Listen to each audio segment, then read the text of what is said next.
So the next aspect is the wants versus the needs. So really understanding your employees' wants versus the needs. And this is where the data-driven aspect comes in.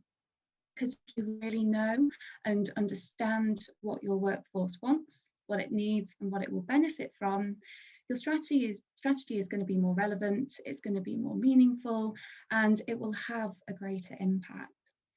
But it's also important to recognise that actually sometimes these wants and needs can be different, so they don't always align. For example, we found that actually exercise is cited as the #1 priority for employees.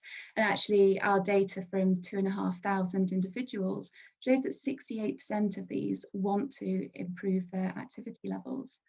But the very same data shows that physical activity is actually one of the best areas of well-being in our assessments. So, and there are other areas such as sleep and mental health that need the focus on.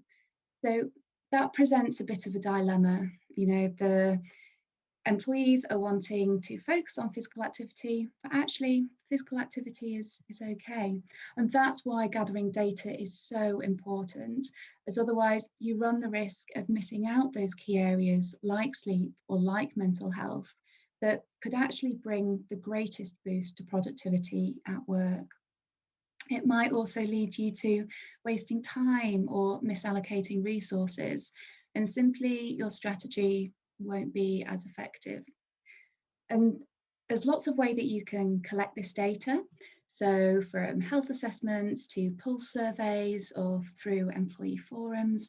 But however you do choose to do this, it should be approached with care and sensitivity, because these are personal questions that you're asking employees. So we'd recommend gathering this data anonymously if possible, and also having it overseen by a wellbeing professional. So to summarise, the fourth way to supercharge your strategy, it's all about identifying employees' wants and needs, and also considering how these might differ with the data.